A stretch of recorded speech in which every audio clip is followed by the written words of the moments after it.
All right, man, peace. So, as we all know by now, at least those of us who keep up with the basketball world, superstar guard for the Cleveland Cavaliers, Kyrie Irving, has demanded a trade.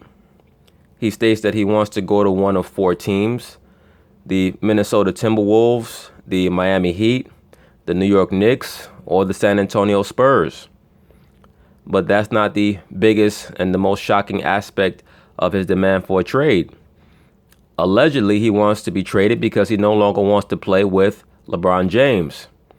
Who knows how true that is? Either way, of course, they're going to talk about it. I'm going to chime in. But let's start with some huge news from Cleveland. ESPN is reporting that Kyrie Irving has requested a trade from the Cavs. The trade request was made over a week ago, with Kyrie reportedly no longer wanting to play alongside LeBron James. LeBron was reportedly blindsided and disappointed by the trade request. Kyrie also reportedly named four teams he wants to play for: the Spurs, the Heat, Timberwolves, or Knicks. If it's true that Kyrie wants to play for those four teams, then he's even more bugged out than I thought off that flat earth shit. But, that's neither here nor there. He wants to go play in Miami and play under a control freak like Pat Riley and reunite with a former teammate in Dion Waiters, who allegedly he had a huge falling out with, and they didn't get along when they were played together in Cleveland. Or he wants to go to the Minnesota Timberwolves, a team that he really probably wouldn't even fit in well with. He probably thinks he would because of his friendship with Jimmy Butler. But there's only one ball to go around, and you have Cat playing center. You have Wiggins there. Of course, you have Butler there. There's only one basketball to go around, and even if he was to get traded there, Cleveland would most likely demand back Karl Anthony Towns. And there's no way in hell that Minnesota's giving up Karl Anthony Towns for Kyrie Irving. All right. He also claims that he wants to go to the San Antonio Spurs. Greg Popovich would probably have to break him down mentally and then build him back up, being the MK handler that he is, allegedly. Kyrie Irving's style of play is totally inconsistent with the style of play that Greg Popovich demands. Constant ball movement without the ball, defense, playing hard at all times. Kyrie does not play hard on defense most of the time. And then the last team is the New York Knicks. I mean, you got to be a nut job to want to play for the Knicks. But that's neither here nor there. Let's see what they have to say. Shannon, are you surprised that Kyrie wants out of Cleveland? I'm not completely surprised. I'm a little surprised for the simple fact, if you remember what he said, Skip, after the Game 5 loss, he said how amazing LeBron James was. The guy averaged a darn triple-double. He said, I would be foolish not to want to play with this guy and learn as much as I possibly could. But I think here's what happened, Skip, and just bear with me for a little bit. Skip, I look at Kyrie as an untouchable. He and LeBron James should be the only two guys on that roster that everybody should know their hands are off. Well, that's why you wouldn't be a good NBA GM, Shannon, because Kyrie is not one of the untouchable players in the NBA. All right? He's not even untouchable on Cleveland.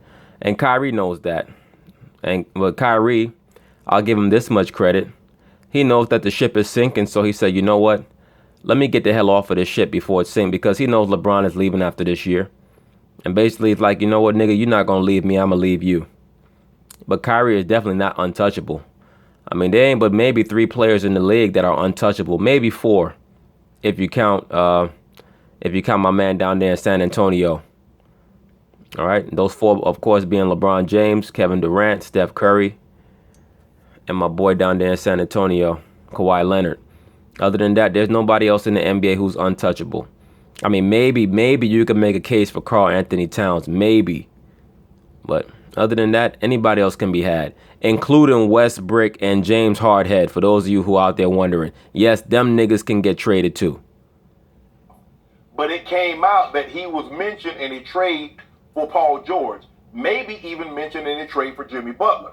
So he's saying, hold on, I'm supposed to be an untouchable guy. And you're trying to tell me, Dan Gilbert, you think you would have a better chance of beating the Golden State Warriors with Paul George or Jimmy Butler rather than myself? Interesting. He also sees that everybody keeps saying LeBron could possibly leave after this season. That's the main thing right there, Shannon. He doesn't trust LeBron. He knows that LeBron is a me-first guy who tries to pose like a team-oriented guy. LeBron has a huge ego. There's nothing wrong with that. If you're a superstar, you do have to have a huge ego. But LeBron's ego is so omnipresent, is so all-encompassing that you really cannot trust him with your future if you're Kyrie Irving. You cannot afford to be left in Cleveland for a year or two without LeBron and have your stock plummet before you hit the free agent market. Right? This is how Kyrie has to think. He has to think down the road. Do you want to be a guy on a 30-win team after LeBron leaves and everybody's saying, oh, wow, he's not as good as we thought? And now that lowers your profit, that lowers your money-making potential for your next contract. These are all things that you must think about if you're Kyrie Irving. So that's why I wonder why he would want to sign with New York. I mean, unless he's saying to himself, you know what? If I go to New York, they pretty much are going to have enough cap space soon to build a team totally around me. And plus, I'll be in the biggest media market in America, if not the world. I'll have a chance to really, really show people what I can do and multiply my profit earning potential by having the ball in my hands all the time, putting up big numbers, and playing in a very weak Eastern Conference. So when the 2018 the playoffs are over, there's a good chance LeBron could leave. He said, hold on, wait a minute. You mean to tell me you're going to leave and you're going to leave me here with pieces that are really constructed for what you do really well? No. And I think, Skip, at some point in time, Lionel Richie left the Commodores. Michael Jackson left the Jackson 5. The last great guy that was in a boy band and he left and went on his own, Justin Timberlake, after they sold about 3-4 million copies of their last album. He's looking at it like this, Skip. I'm never, ever going to get the credit that I rightfully deserve as long as he's here. They make Batman movies. They make Superman, Wonder Woman. They even got the Black Panther. Tell me the time they've made a movie about Robin by himself. And he wants to be a solo act. And you know why, Skip? I think this has a lot to do with it. Now, he has a championship, but he saw the love and the admiration everybody gave Russell. Russell Westbrook has no chance of winning a title, but he sees the love that's getting heaped on him. Agreed. That's why I said that's my reasoning as to why he might want to go to the Knicks. The Knicks give him the opportunity to get his Kobe and his Russell on, where he's by himself for 2 years and could try to average 30 a game. All right, and show people what he can do. Go out there and get a scoring title, averaging 31, 32 a game, and just go ham and just throw up as many wild left-handed layups as he wants. There's no question in my mind. And you also have the Kobe angle, with Kobe being his main advisor. All right, don't sleep on that. He views himself as a smaller version of Kobe. All right, Kyrie was never a point guard. That's why him and Deion Waiters were always going back and forth like cats and dogs. Kyrie does not want to distribute the basketball. All right, that's why I laughed at this nonsense about him being better than Steph Curry. I've said this numerous times. Steph Curry does so many things to make his team better that Kyrie doesn't do. If Kyrie doesn't have the basketball, he's not really helping you on the floor. Curry's out there setting picks. He's out there keeping the defense honest because of his long-range shooting. It takes him far less time to make positive things happen with the basketball than Kyrie does. Steph even plays better defense than Kyrie does. Yes, he does. If he were to take 20, 24 to 25 shots like Russell did, and he has no one else to defer to, there's no question Kyrie Irving can average 33, 34 points a game. I don't know if I'll go that high. I'll say around 30, 31. He has that kind of skill set. And Skip, at some point in time, when LeBron keeps wanting to go this place or that place, even though he just doesn't say it verbally, he's saying, I can't win with you guys. Kyrie Irving said, hold on, wait a minute, bro. You might not be telling me that, but that's what you're telling me indirectly. Because if you want to go to the Lakers or you want to go to San Antonio or wherever else you may intend to go, you're telling us, you're telling me, I'm not good enough to help you win a title. And at some point in time, Skip, how many times are you going to keep telling me I'm not good enough before you say, you know what?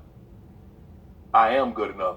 and maybe Kyrie's trying to get the jump on everybody else. Normally when bad news is about to come out, we've seen this before. Bad news is about to come out, what we do, Skip? We'll go ahead and tell you the bad news so we can get ahead of the story. I think this is a situation where Kyrie sees all the writing on the wall, and before he gets left behind, he wants to get out while the door is open. Completely agree. That's the same sentiment that I picked up when I heard the news about Kyrie wanting to leave. I wasn't surprised at all. I've said before, I think that LeBron James is a very good actor. That's why he has a future in Hollywood. Hollyweird. He has a lot of people fooled. It is what it is. I'm not going to poo-poo a lot of the things that he's done in regards to his charitable efforts, but nah. I could tell that he's a me first guy. Even his style of play, it involves a lot of subterfuge. People think that he's a team guy in regards to his passing, but he's a guy who has to have the ball. He has to hold the ball. He has to dribble air out of the ball, and that's why him and Kyrie had friction from the start. But the problem is that Kyrie was not matured as a player. But Kyrie is going to find out when he goes and takes over his own team how hard it is. You have to have a lot of leadership qualities to lead a team. All right? LeBron didn't have any leadership qualities really until he went down to Miami and learned them from D. Wade. Right? He had that silly, choreographed dancing before the game type of leadership the first time that he was in Cleveland. And he still does that nonsense to a degree right now. LeBron's like a big kid. He wants to be a kid forever. Kyrie to a degree is much more mature than LeBron. And that might be a little bit of their friction as well. Kyrie, but Kyrie's kind of like he's like one of these internet scholars. He's with the flat earth stuff and he's kind of bugged, but it's okay. It is what it is. I disagree with your conclusion, but by the way, speaking of leaving boy bands, Harry Styles is really good in Dunkirk, just for the record. So he's off to the races. Yeah, it's a good song too. Stop it, Joe. I like that song. I don't know his music, but all right, I'm going to start back from the start. Okay. And I'm going to refute some of the things you said. I was not surprised at all because I'm going to remind you, they did clash from the start. From the tip, from the very first moment they were thrown together. Absolutely, because Kyrie has the mindset of an alpha. Remember, he was raised in a household by a single father. So, Kyrie's kind of opposite of what you see with a lot of these, a lot of these modern day NBA stars that all want to hang out together. You see what a lot of them have in common is that most of them were raised by single mothers. All right. The D. Wade, LeBron, Carmelo thing, the Kevin Durant thing. A lot of these guys are emotionally unstable. What you'll find with most of these stars, or let me not forget Draymond Green. What you'll find about a lot of these stars that are more emotionally stable, like a Steph Curry, when I say emotionally stable, I mean from the standpoint that they don't have emotional breakdowns that cause them to want to team up with somebody else. They normally are the guys that you go and team up with. Because, when you raise up in a household with a strong male figure, you're kind of taught to stand your ground. So you see a guy like a Steph Curry, you see a guy like a Westbrook, they have more of that mentality. When you look at the guys who were raised up in that single mother household, it's kind of like the mentality of the woman. I'm going to go to where I'm feeling more secure.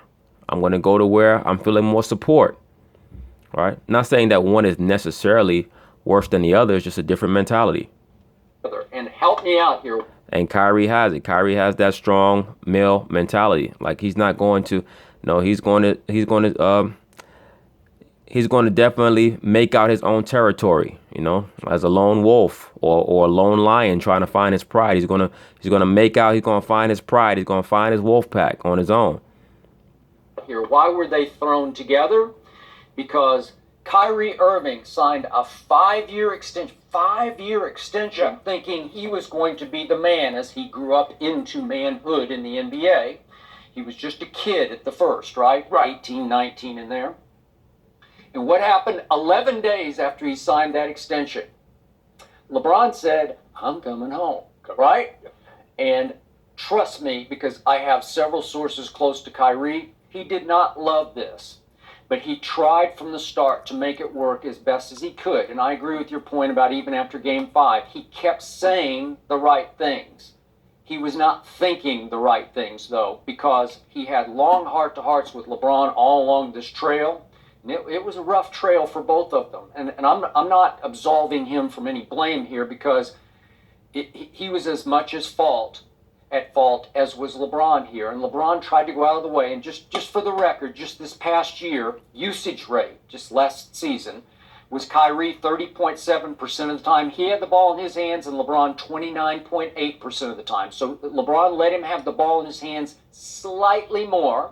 And for the first time in LeBron's long career in the NBA, he allowed somebody else to take a few more shots than he took. Kyrie averaged 1.5 shots a game more in the regular season than LeBron did. Now, in the postseason, LeBron averaged almost a shot more. Kyrie did not love that, but still, back to the drawing board here. So here's a Kyrie that just got tired over time of deferring to and putting up with LeBron, because LeBron can be pretty tough to put up with, because he can be moody, he has a diva streak in Yeah, he act like a bitch. him. As I always tell you, the king has a little bit of drama queen in him. The reporters always call it being passive-aggressive on social media. I just think he's flat-out aggressive. I don't think there's any passive to it. Maybe sometimes it's a little subtle, but I think he's just on the attack constantly.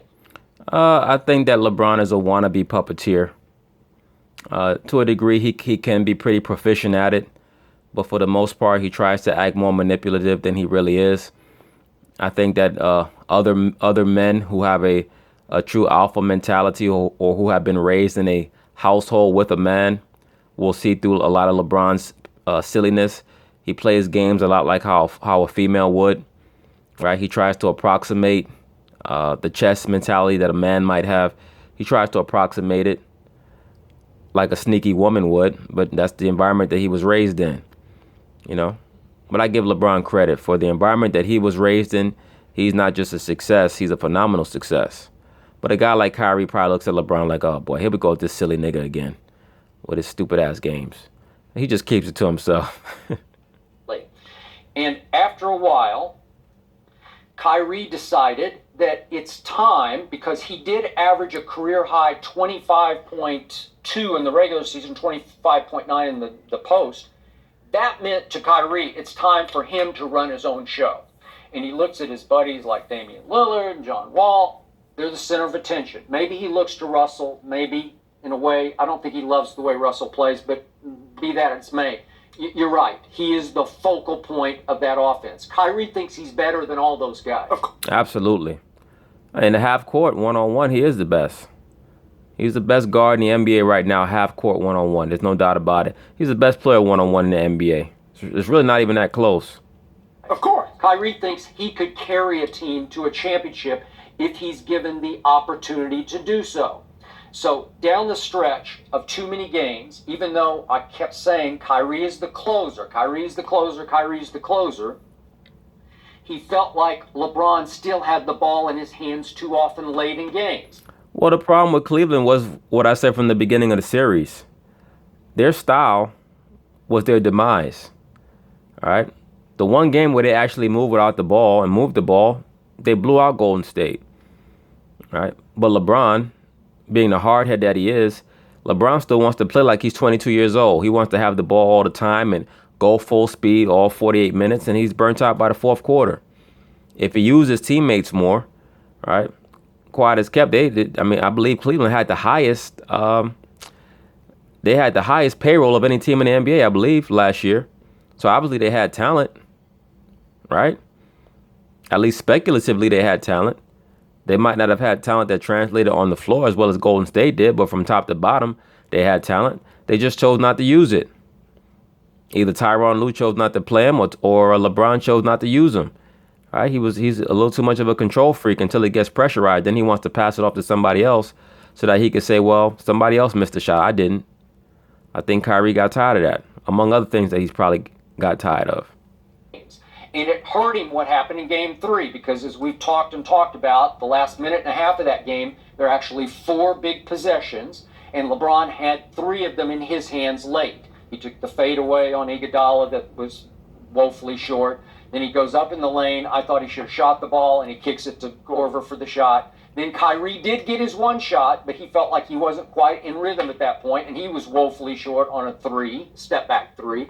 And then the final possession, Iguodala knocks it out of his hands, and LeBron catches it out of bounds, and the game's basically over. Correct. So this is another instance of Kyrie thinking, I want to take all those shots. If it's my team, I'm going to have the ball in my hand. I'm going to make all those plays down the stretch. And in the end, Kyrie didn't like that inference that you talk about. We're top heavy as you know what, because this is the way Kyrie looks at it. We're really good. Yeah, I'm not chopped liver. Kevin Love's not chopped liver, and the rest of our roster's not chopped liver. There wasn't, but that was LeBron creating a pretext. Just in case we lose, I don't have enough help. That's all that was.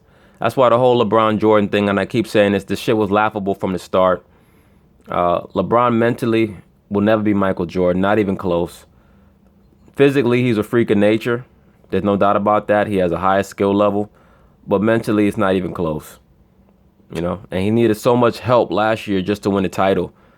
And this year, he knew that what he was going up against was going to be too much. So he tried to lay the groundwork for excuses early. Oh, we're top heavy. We don't have any help. Now imagine you're the 12th man, the 11th man sitting at the end of the bench, and this guy's talking at me. He's supposed to be a great leader.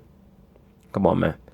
This motherfucker want to have a 500-step handshake, but then dog you out in front of the media. But then you talking about, come on, let's play patty cake before the game with them fake ass handshakes. So he couldn't understand why LeBron was always complaining about a team that looked like it could pretty easily win the East. And they did. And he thought they had a real good shot of winning the whole thing. And they did not. They lost in 5. And then it bothered Kyrie after game 5 that LeBron didn't seem to take losing that hard. Of course he didn't, because LeBron's attitude was, I got mine. Right? LeBron wants to do the Jerry West. He wants to be able to look back 40 years from now and say, yeah, we lost, but I averaged 35, 10, and 10 and shot 55%, so it wasn't on me. That's LeBron's attitude. That was the LeBron system that they were playing, the Cleveland Cavaliers. They had no chance to win because he wouldn't move the basketball. And I brought it right up here. I was the first to say it the next day. Boy, LeBron looked satisfied after that game. He was holding his head high. Why? In part, he was the first player ever to average a triple-double in the NBA Finals. So LeBron can say, I did my part, I protected my brand, and Kyrie is saying, we lost.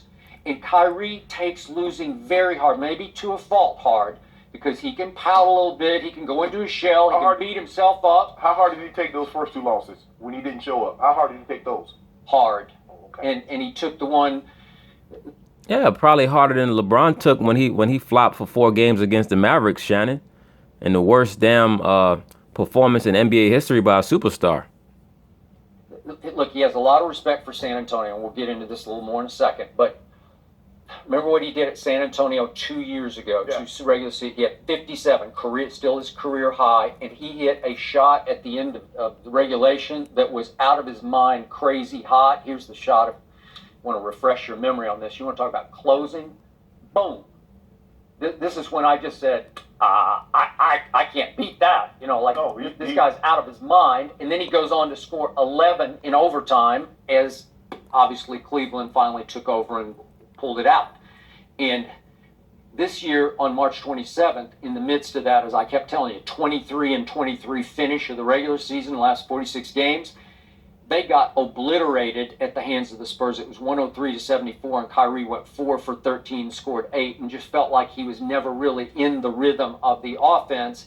Well, Kyrie will have those type of games, all right? He's a scorer. Scorers are going to have those type of games, especially when he's a guy who doesn't play in the Florida offense. He tries to create his own flow. Offense, and it hurt him because he wanted to impress a coach that he has so much respect for, Greg Popovich, and so now... A lot of these guys have all this respect for Popovich till they play for him. And then he bitch him out. These guys are funny with all this Popovich shit. Motherfuckers, they ain't never even played for him talking about how great he is. You don't know how great he is till you get there.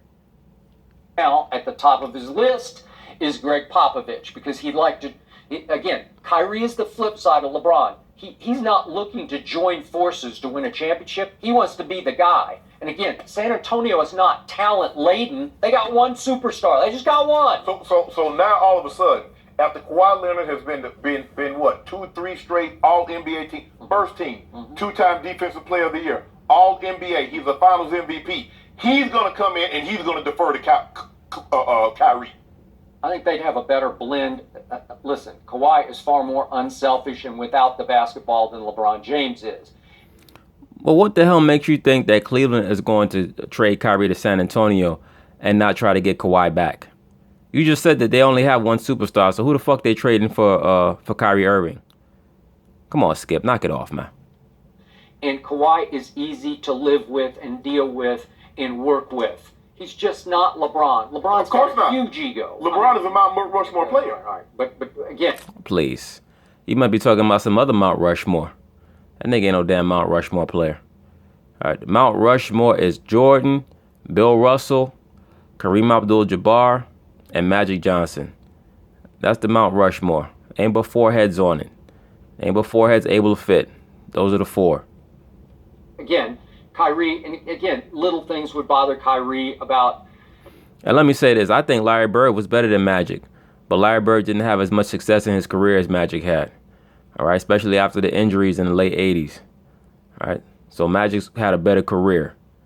So that's why he's on the Mount Rushmore. LeBron definitely ain't on no damn Mount Rushmore. Give me a break. LeBron's celebrity within the organization, and ESPN reported this, that Randy Mims, the longtime friend of LeBron, gets to ride on the team charters and has a position in the organization, and it rankled Kyrie. After a while, it just didn't sit well with him. Like, why should he get that preferential treatment and I don't? Did he ask Dan Gilbert? Well, why are you mad at LeBron? LeBron didn't put him. All you have to do is go, Dan, I got a boy. I'm sure Dan Gilbert wouldn't have a problem with having one of Kyrie. Yes, he would. Come on, man. Are you trying to tell me that Dan Gilbert would view a suggestion or a request from Kyrie Irving as the same as he would LeBron James? Come on, Shannon, knock it off. Dan Gilbert already knew that he had to acquiesce to LeBron's request because he didn't do it the last time and LeBron left. So LeBron basically been extorting Dan Gilbert since he been back. Dan Gilbert's tired of getting extorted.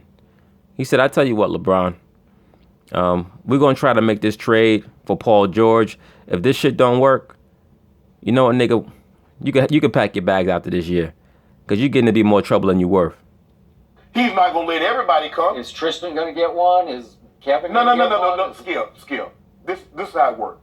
I played on a guy with a superstar of superstars. John Elway was our quarterback. Yep. And this is what we knew. Every Christmas, okay, when do we want to come? We want to come afternoon or we want to come before noon? We all knew John had 4 kids. If he wanted to wake up with his kids and open presents, guess when we were going to have practice, Skip? If it was okay that his kids were going to sleep in and they could open their presents in the afternoon, guess when we're going to have practice, Skip? Nobody held that against him because we understand. That's what comes along with the territory when you're that guy. No, but it's a little different. Well, if you know that, then why are you trying to say that if Kyrie went to Dan Gilbert, he would have got the same request that LeBron got? So you just refuted yourself, brother.